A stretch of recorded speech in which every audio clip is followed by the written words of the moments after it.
Oublie tout ce que tu crois savoir sur elle. Oublie Elizabeth Taylor, avec les yeux peints en noir et la robe dorée.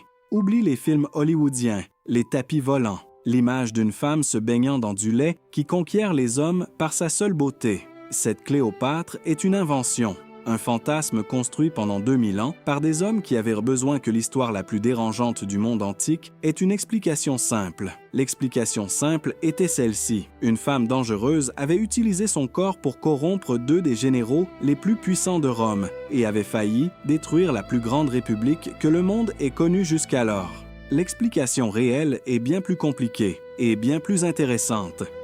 La véritable Cléopâtre parlait 9 langues, à une époque où l'élite de sa propre dynastie refusait depuis 300 ans d'apprendre l'égyptien.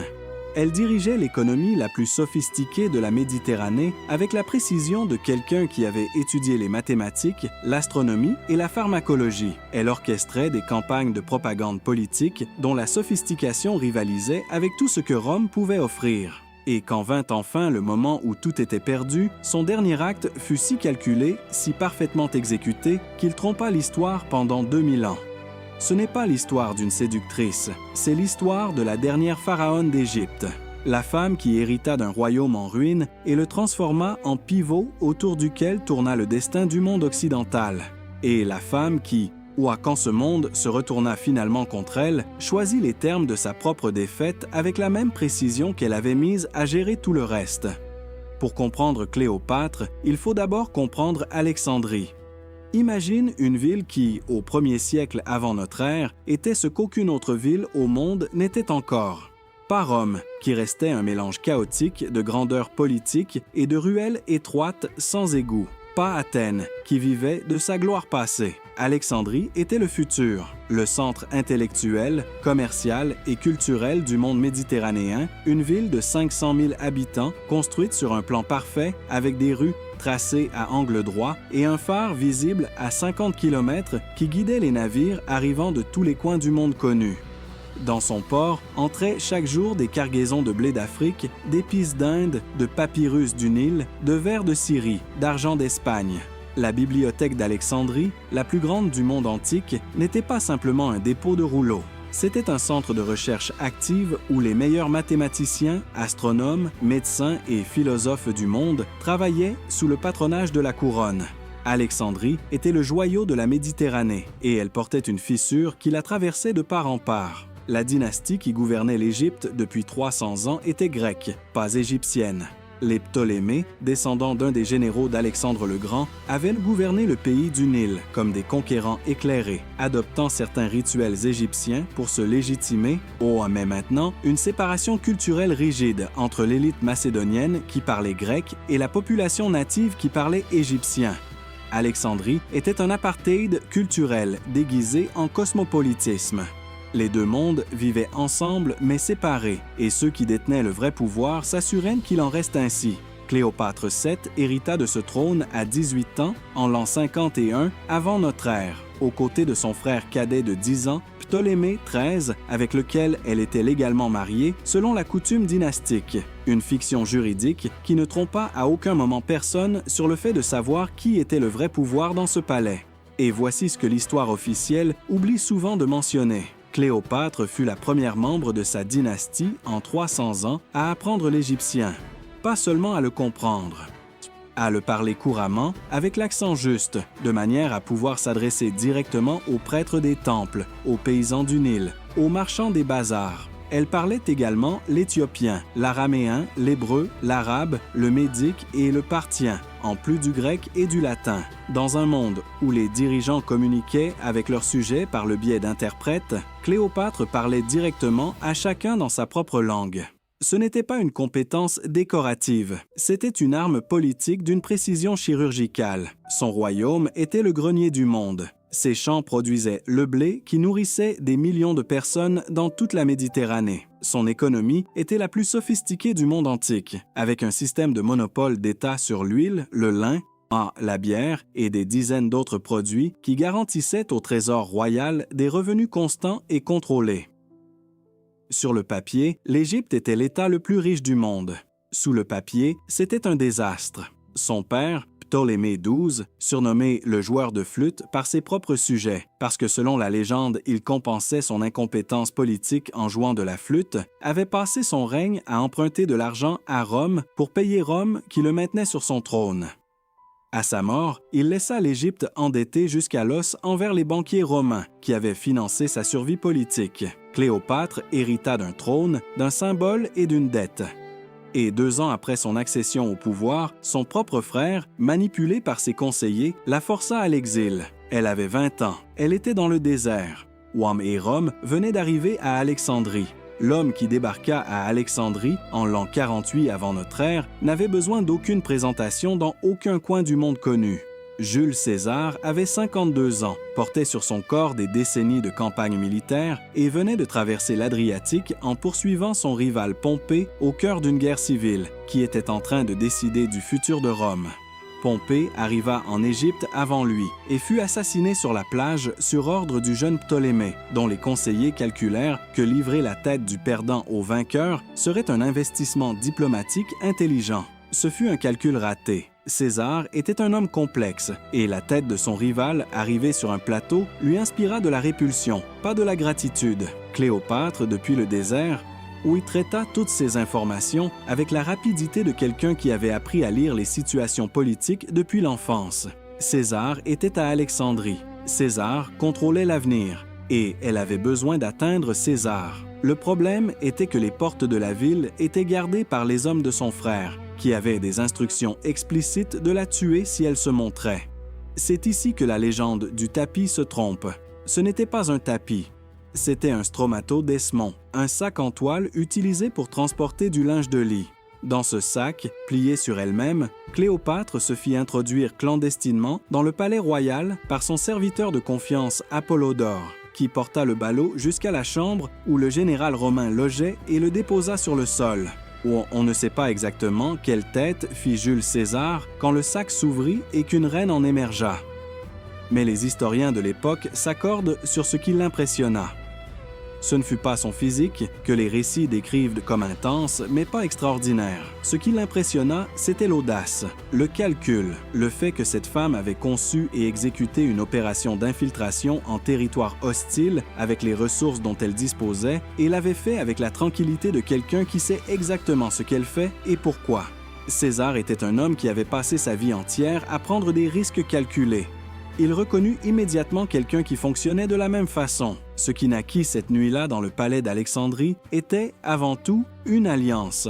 Ce n'est que secondairement une histoire d'amour. Non si tant est qu'on puisse appeler ainsi ce qui unissait 2 personnes qui avaient chacune besoin de ce que l'autre pouvait offrir. César avait besoin de la légitimité et des ressources de l'Égypte. Cléopâtre avait besoin des légions de Rome pour reprendre son trône. Les deux obtinrent ce qu'ils voulaient. Ptolémée XIII fut défait militairement et se noya dans le Nil en tentant de fuir. Cléopâtre regagna son palais, son royaume et, 9 mois plus tard, donna naissance à un fils qu'elle appela Césarion, Petit César, et dont elle affirma publiquement que le père était Jules César lui-même. César ne le nia pas. Pendant 2 ans, Cléopâtre vécut à Rome, dans la villa de César, dans une position politiquement ambiguë qui rendait la ville entière profondément mal à l'aise. Elle n'était ni invitée officielle, ni épouse reconnue. Où elle était une présence inconfortable, une reine étrangère au milieu du cœur de la République. Et les Romains qui la regardaient depuis la rue savaient qu'elle représentait quelque chose qui ne rentrait dans aucune des cases que leur monde connaissait. Puis vint le 15 mars de l'an 44 avant notre ère. Les Ides de mars, le Sénat. 23 coups de poignard. Cléopâtre quitta Rome avant même que le corps de César soit froid. Elle rentra en Égypte avec son fils, avec sa couronne et avec une compréhension très claire de ce que la mort de César signifiait pour elle. Son protecteur était mort. Rome allait entrer dans une nouvelle guerre civile. Et l'Égypte, le royaume le plus riche de la Méditerranée, allait se retrouver au centre de toutes les convoitises. Elle avait besoin d'un nouvel allié. Et l'histoire allait lui en fournir un, née dans des circonstances qu'elle ne choisit pas mais dont elle fit exactement ce qu'elle voulait. Après la mort de César, Rome se divisa entre 3 hommes qui se partagèrent le monde connu comme s'il était une tarte. Octave, le neveu adopté de César, jeune, froid et calculateur, prit l'Occident. Lépide, que personne ne prit jamais vraiment au sérieux, prit l'Afrique. Et Marc-Antoine, le général fougueux, impulsif et charismatique, qui avait été le bras droit de César, prit l'Orient. L'Orient, c'était la partie du monde qui frontalait l'Égypte. En l'an 41, avant notre ère, Marc-Antoine convoqua Cléopâtre à Tarse, en Cilicie. La convocation était formulée comme une invitation, mais tout le monde comprit ce que c'était en réalité, un général romain qui ordonnait à une reine tributaire de venir lui rendre des comptes. Il avait besoin de son or et de son blé pour financer ses campagnes contre les Parthes. Elle était censée venir, s'incliner et payer. Cléopâtre prit note de la convocation et décida de répondre d'une façon que Marc-Antoine n'avait pas anticipée. Imagine que tu te trouves sur les berges du fleuve Cydnos, à Tarse, par un après-midi d'été du 1er siècle avant notre ère. La ville entière s'est massée au bord de l'eau parce que quelque chose arrive depuis le large, qui ne ressemble à rien de ce que personne ici a jamais vu. Avant même que le bateau soit visible, tu le sens. Un nuage de parfums dansant et de myrrhe qui flotte sur l'eau et envahit tes narines comme une présence physique. Puis le bateau apparaît. La poupe est en or pur. Les voiles sont teintes en pourpre de Tyr, la couleur la plus chère du monde antique, ou extraite de milliers de mollusques pour produire quelques grammes de teinture. Les avirons sont en argent et se soulèvent et s'abaissent au rythme de flûtes et de cithare joués par des musiciens disposés sur le pont. Et au centre du bateau, sous un dais brodé d'or, allongé sur un lit recouvert de tissus précieux, vêtu des attributs de la déesse Aphrodite, se trouve la reine d'Égypte. Marc-Antoine attendait Cléopâtre dans son tribunal. Mais quand le mot se répandit dans la ville que quelque chose d'extraordinaire se passait sur le fleuve, les habitants se levèrent et coururent vers les berges. Le tribunal se vida. Marc-Antoine se retrouva seul sur sa chaise d'ivoire, face à une place déserte, pendant que toute la ville regardait l'arrivée d'une déesse sur l'eau. Il était censé la convoquer. C'est elle qui l'invita à dîner. Ce que Cléopâtre venait de faire n'était pas du romantisme. C'était de la géopolitique mise en scène avec la précision d'un théâtre militaire. Elle avait compris que Marc-Antoine était un homme sensible aux symboles, à la grandeur, à la démonstration de puissance. Et elle lui avait montré une puissance qui ne ressemblait à rien de ce que Rome possédait. L'Égypte ne s'inclinait pas. L'Égypte négociait, d'égal à égal. Ou plutôt, dans cette mise en scène précise, d'une déesse à un général. Mais Cléopâtre ne s'arrêta pas là. Les deux dînèrent ensemble, et ce soir-là eut lieu un épisode qui dit tout sur la façon dont cette femme pensait. Marc-Antoine, romain jusqu'à la moelle, avait l'habitude de la démonstration de richesse par l'accumulation. Les banquets immenses, les objets précieux exposés en quantité. Il mit en doute, en plaisantant, mais avec une pointe de condescendance, que Cléopâtre puisse rivaliser avec la puissance économique de Rome. Cléopâtre sourit et fit un pari. Elle pouvait, dit-elle, dépenser 10 millions de sesterces en un seul dîner. Antoine accepta le pari avec le rire d'un homme qui croit avoir déjà gagné. Cléopâtre ôta de son oreille la perle la plus grande du monde connu, une perle dont la valeur à elle seule représentait la fortune de plusieurs généraux romains. La déposa dans une coupe de vinaigre fort, attendit que la perle se dissolve dans l'acide, et but le contenu de la coupe d'un trait. Elle venait de consommer 10 millions de sesterces en une gorgée, et avait gagné son pari sans même changer d'expression. Marc-Antoine ne rit plus.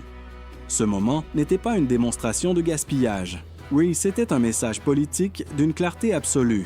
L'Égypte possédait des richesses si immenses qu'elle pouvait se permettre de les dissoudre dans du vinaigre pour prouver un point lors d'une conversation de dîner.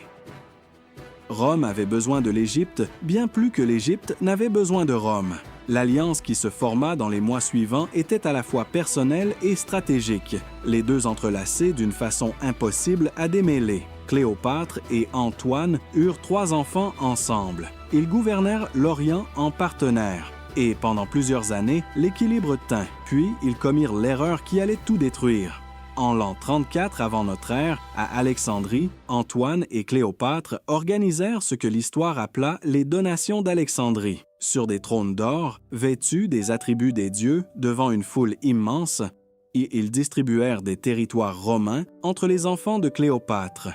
Ils déclarèrent Césarion, le fils de César et Cléopâtre, unique héritier légitime de la succession de Jules César, supplantant directement Octave, qui avait construit tout son pouvoir sur ce titre d'héritier de César. À Rome, Octave reçut la nouvelle et comprit exactement ce qu'elle signifiait. C'était une déclaration de guerre. Mais Octave était trop intelligent pour la traiter comme telle. Une guerre civile entre Romains était politiquement toxique. Personne ne voulait une répétition des années de bain de sang qui avaient épuisé la République.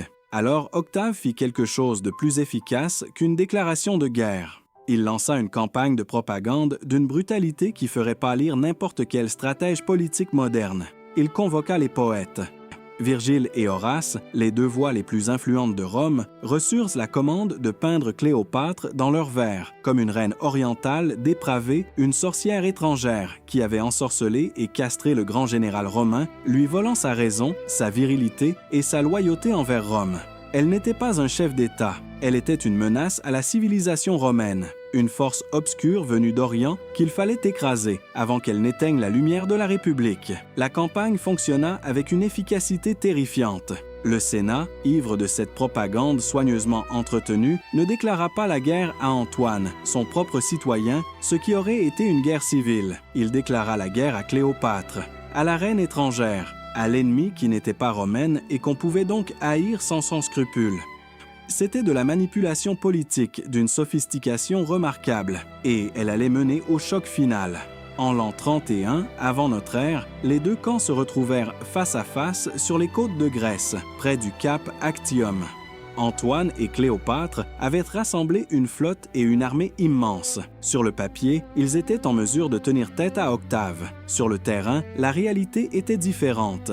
Agrippa, l'amiral d'Octave, l'un des plus brillants tacticiens navals de l'histoire romaine, avait bloqué leur flotte dans les eaux côtières depuis des semaines. Le camp d'Antoine était ravagé par le paludisme. Les provisions manquaient, les alliés désertaient un par un, calculant froidement sur quel plateau il valait mieux déposer leur pari. La démoralisation était totale. Quand la bataille navale s'engagea enfin, Cléopâtre prit une décision que ses ennemis ne lui pardonneraient jamais et que ses partisans n'ont jamais vraiment réussi à défendre pleinement. Voyant que la situation était désespérée, elle brisa le blocus avec ses 60 navires et le trésor royal à bord et fila vers l'Égypte à toute vitesse. Ce que personne n'avait prévu, c'est ce qu'Antoine fit ensuite.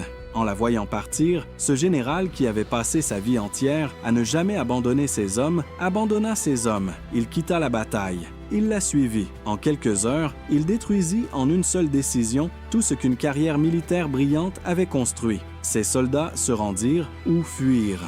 Octave avait gagné. Moins d'un an plus tard, les légions d'Octave marchaient sur Alexandrie. Tout était perdu et Cléopâtre le savait. Elle se retrancha dans son mausolée fortifié avec ses deux servantes les plus fidèles, Iras et Charmion, et le trésor royal, envoyant à Octave le message implicite que, si ses troupes tentèrent de la prendre de force, elle mettrait le feu à tout. Octave, qui voulait ce trésor intact et qui voulait surtout Cléopâtre vivante pour son défilé triomphal à Rome, choisit la patience et la négociation.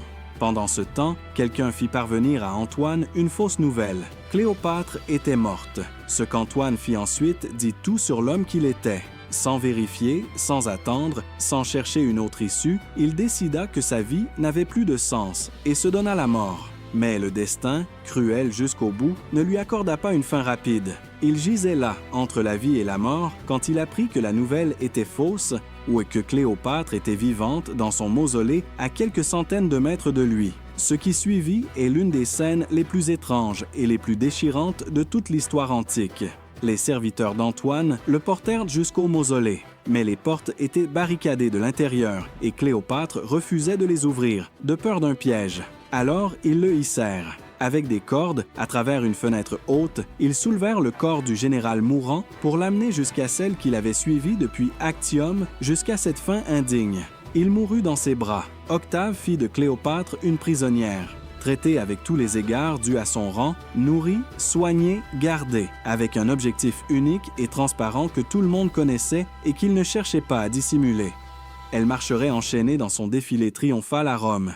Elle serait exposée au regard de la plèbe romaine comme le trophée ultime de sa victoire. Elle incarnerait la défaite de l'Orient devant l'Occident. Cléopâtre l'avait compris et avait décidé que cela n'arriverait pas. Elle demanda un dernier banquet. Ce qui se passa dans les heures suivantes à l'intérieur de son mausolée avec ses 2 servantes, demeure l'un des mystères les plus débattus de l'histoire antique.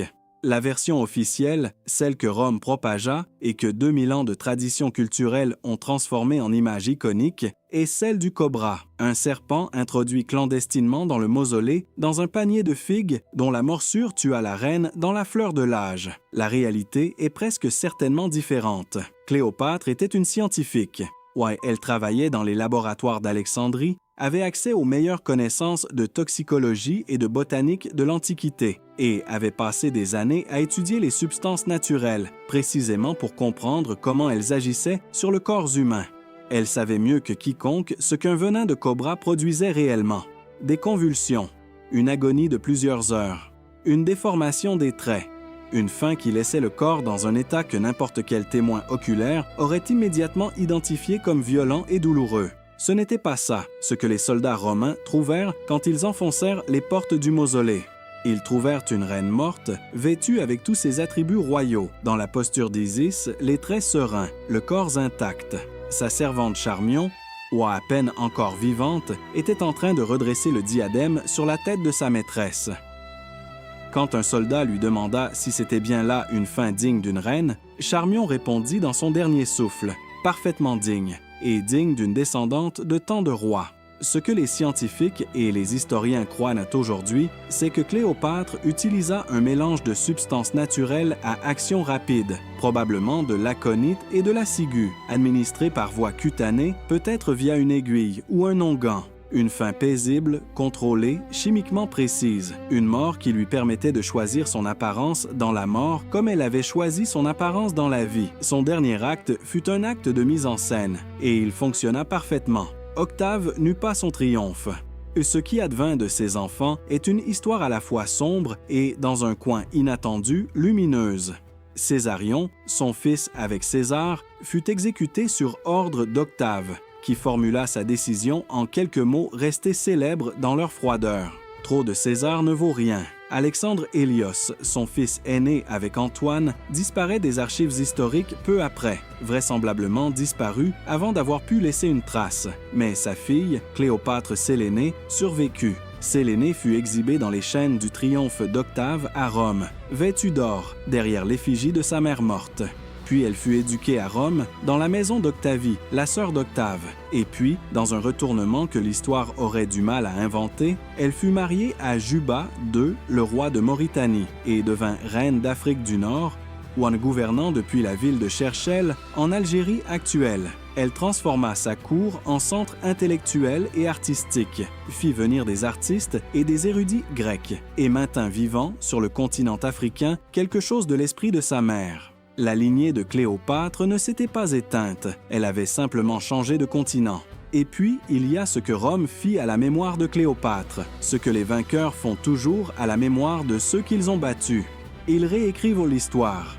Les poètes d'Octave avaient déjà tracé les contours de la légende. Une femme fatale, une figure de décadence orientale, un danger venu d'ailleurs qui avait failli détruire la civilisation romaine. Cette image fut répétée, amplifiée, transmise de génération en génération, jusqu'à ce qu'Hollywood la transforme en costume de scène. Mais il existe une autre tradition, une tradition que l'Occident a longtemps ignorée parce qu'elle était écrite en arabe, dans des manuscrits médiévaux redécouverts au cours des dernières décennies. Les auteurs arabes du Moyen Âge qui écrivaient sur Cléopâtre ne mentionnaient jamais son physique. Ils ne parlaient pas de séduction ni de beauté. Ils l'appelaient Al-Alima Al-Fadila, la savante vertueuse. Ils citaient ses traités de mathématiques, ses contributions à l'ingénierie hydraulique, ses travaux sur l'alchimie et la distillation. Pour eux, Cléopâtre n'était pas une séductrice. Elle était une philosophe et une scientifique d'une érudition exceptionnelle qui avait gouverné le royaume le plus avancé de son époque. Ces deux traditions parlent de la même femme. Et leur contradiction dit tout sur la façon dont l'histoire est écrite par ceux qui survivent. Aujourd'hui, en 2025, la question de Cléopâtre n'est pas seulement historique, elle est archéologique. La chercheuse Kathleen Martinez dirige depuis des années des fouilles à Taposiris Magna, un site côtier à l'ouest d'Alexandrie. Sous les eaux de la Méditerranée, ces équipes ont découvert un port immense aligné avec un tunnel funéraire qui s'enfonce dans la roche. Dans ce tunnel, des monnaies portant le visage de Cléopâtre, des offrandes rituelles, des indices qui suggèrent que la tombe des deux amants perdus, celle d'Antoine et de Cléopâtre, dont on n'a jamais retrouvé la trace depuis 2000 ans, pourrait se trouver là, sous les eaux, à quelques mètres d'être découverte. L'histoire de Cléopâtre n'est peut-être pas encore terminée. Elle hérita d'un empire endetté. Elle gouverna pendant 2 décennies en négociant avec les puissances les plus formidables de son époque d'égal à égal. Elle utilisa la diplomatie, la propagande, la science, la mise en scène et l'intelligence pour maintenir l'Égypte indépendante plus longtemps que n'importe qui d'autre n'aurait pu le faire à sa place. Et quand la fin vint, elle en choisit les termes avec la même précision froide qu'elle avait mise dans tout le reste. Octave croyait avoir gagné. Il avait son trésor, il avait son Égypte, il avait tout, sauf le triomphe, sauf elle. Cléopâtre n'a pas perdu. Elle a simplement troqué l'immortalité militaire contre quelque chose de plus durable. Elle a troqué la victoire contre la légende. Et 2000 ans plus tard, son nom est plus connu que celui d'Octave, plus connu que celui d'Antoine, ou plus connu que celui de presque n'importe qui d'autre dans tout le monde antique. Elle avait choisi l'éternité, et elle l'a eue.